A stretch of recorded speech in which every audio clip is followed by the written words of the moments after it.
happens then if you decide that you want to get out of the political movement, then you don't have a personal email address. I use my personal email address for my family and very, very close friends.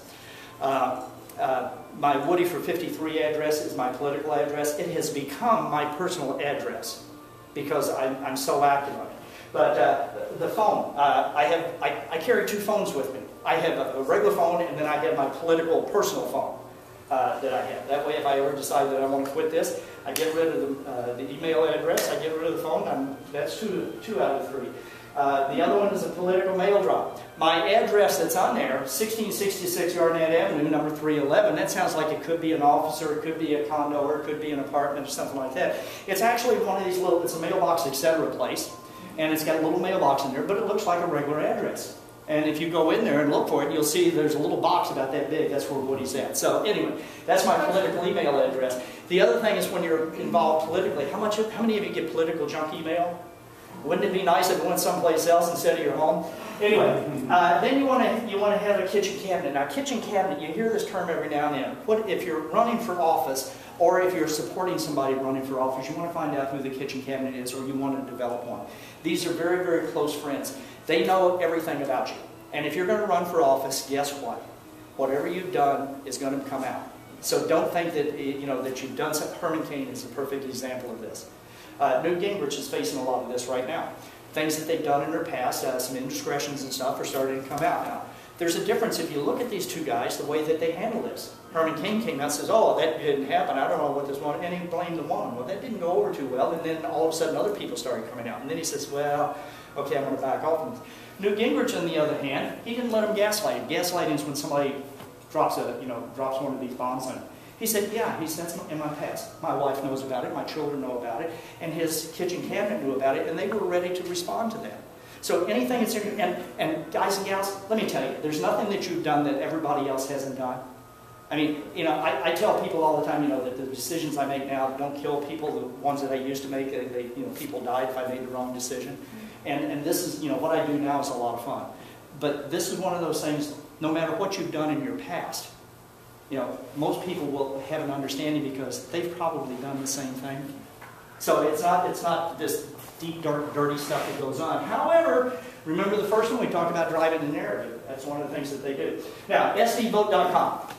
We have this website that's a very important website that you want to go into. Can't open. Okay, we'll go into it in a minute. Let me run through these real quick and we'll go into it in a minute. It has all of the maps. It has the voting statistics. It's where it tells you how to run for office. It tells you the election cycles and all that. A wealth of information. I want you to remember that website, sdvote.com. Now, how many of you have written down your five or six friends in your postcards? Let me ask this. How many of you have not? I'm going to embarrass you. How many have not? Okay, get busy. Get those done. We're going to play with those in a minute. Okay, so here's some of the stuff that you can get off here. We got registered voters. This was as of the first week of February.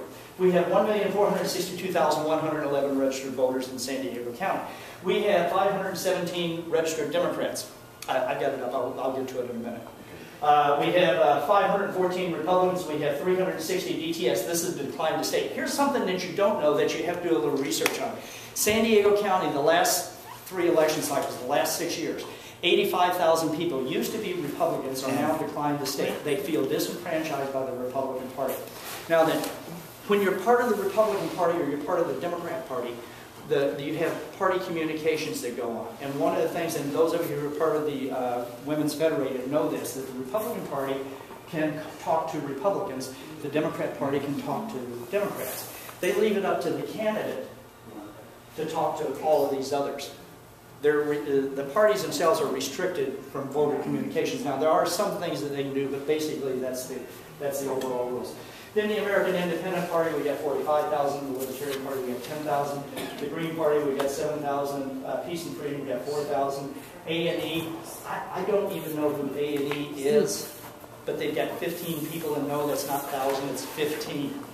So, but they are a registered party in San Diego County. And then it breaks down the ethnic minority. Now this is kind of interesting. We got 250,000 Latinos, we got 42,000 Filipinos, we got 16,000 Vietnamese, we got 16,000 Chinese. Now then, one of the things that you find out though, you go and you look at a lot of the stuff that happens, and when I was on the Central Committee, we had a lot of discussions about this. We go out there, and I say, I hate to tell you this, but the party kind of looks like it looks like the Republican Party country club. Because you go in there, and everybody looks like us. I mean, where's Claire? Where is she represented at? And where are the Latinos? Where are the Vietnamese? Where are the Chinese? If you look at this demographics, that's a fairly significant population in San Diego County of the voting population. Now, that's just voting population. There's a lot of these minorities that are part of it. And it was kind of interesting also, they don't even list the blacks in the register of the voters office. And I was kind of curious as to why that is. They haven't gotten back to me. They don't list what?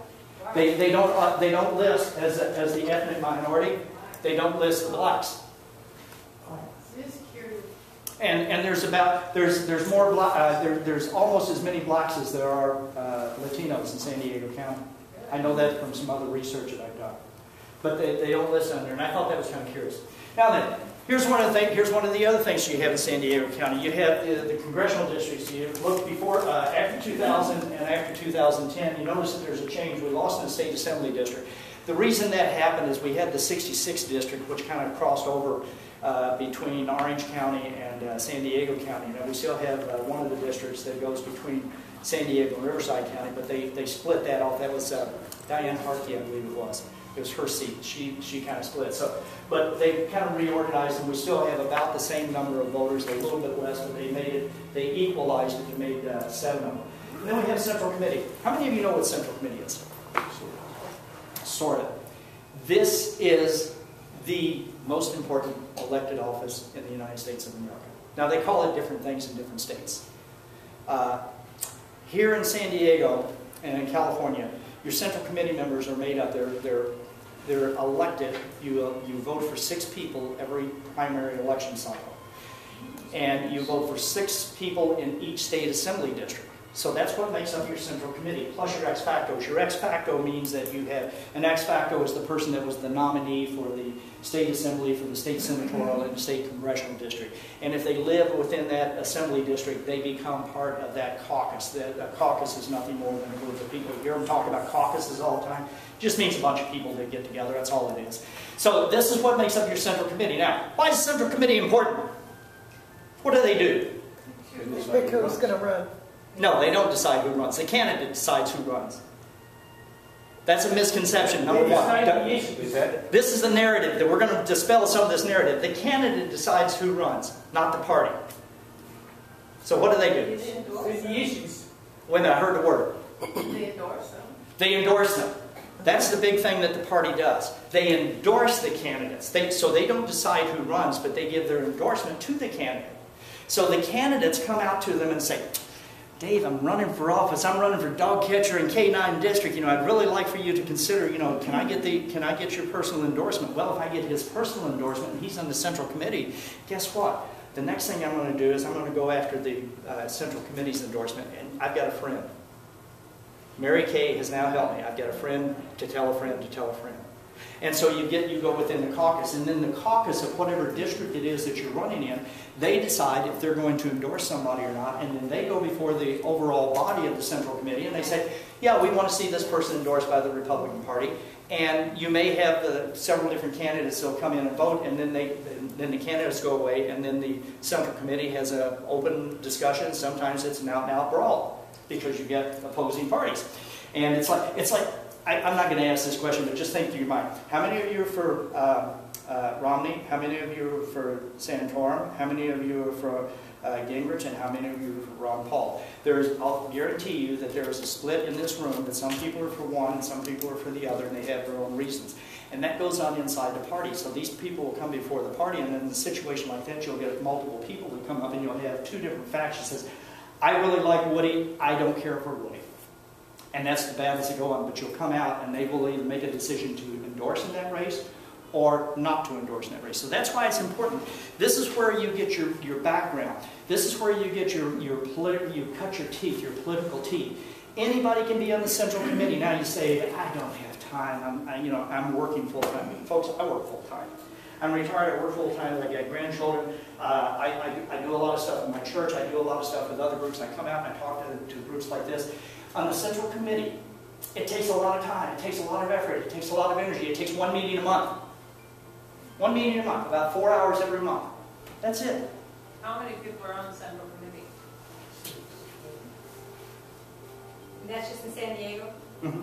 But Woody, you should say that it meets right here, Rancho Bernardo. Yeah, it meets right here. It does. And anybody can go. And anybody can go to the meetings, and I wish that you would go to the meetings. You learn a lot. Yeah, you do learn a lot. Learn who your central committee members are. If you're not going to be on the central committee, learn who your central committee members are. Learn who your elected officials are, and talk to your elected officials. I'm going to talk to you here in just a second. We're going to segue into elected officials and how to actually get elected officials and get them to listen to you. And it's not by talking to them. How do you find out when they're going to meet? You go to the San Diego County website. They meet the first Monday of every month. What do you mean, the San Diego County website? San Diego Republican Party website. Google in San Diego County Republican Party. It tells you when they're meeting. It also has different events that are on there that they support. Is it the first Monday or second? I'm sorry, the second Monday. The executive committee meets the first Monday. Executive committee meets the first Monday of the month. The central committee, the overall body of the central committee, meets the second. So if you're on the executive committee, And it's from 7 to 9 or Yep. 12. yeah, 7 o'clock, 9 o'clock, show up. That's 6:30. Meet and greet and stuff. Yes, ma'am. Is the central committee, is that just for San Diego County or for a particular district? That's for San Diego County. County, okay. Yeah, and most of the caucuses, you have these made up in these state assembly districts. These are a caucus. There's 6 people in each one, plus the ex officios. I call them ex factos, but it's actually an ex officio. But they meet. They usually meet right before. So these are the people of the central committee. They may or may not meet. They kind of decide that. In the off-election year, oftentimes they don't meet. During the election year, and as it gets closer to the election, they do meet, and there is a little bit more work involved. It's making phone calls, getting people out to vote, walking precincts, doing mailers, those type of things, to GOTV, get out to vote. Yes, sir? So what's the purpose of the central committee? The purpose of the central committee is to define the candidates and to endorse the candidates and to get Republicans or Democrats. But don't they also address the issues of the central committee to the population? Just like... And here's an interesting thing. If you have a really good central committee, yes, they do. But most of the central committees they're kind of lacking in that respect. They usually don't get in front of an issue. They don't drive the narrative for an issue unless it's Republicans against Democrats. That narrative is always out there. But if you have these other issues on the ballot, oftentimes they don't get behind them. They will every now and then, like the one here about the tax reform. The Republican Party came out and they supported the tax reform very, very solidly, very strongly. So there are some that they do, but most of the issues that are out there, they don't do a good job of supporting. That's my opinion. There's other people that will tell you the opposite. So what's the purpose of having it? Well, the purpose of having it is to represent the people and to say, yes, this is a good candidate, or no, this isn't a good candidate, and give that candidate the endorsement. And to communicate with the other Republicans or the other Democrats, or Green Party, or whatever it is, that's in that district, telling them why your candidate, who your candidate is, and getting that information out to them. And members, it's called members communication. It's to communicate to other people what the candidate is. It's up to the candidate to represent themselves. It's up to the candidate to get these swing votes, these other people that are out there. So this is one.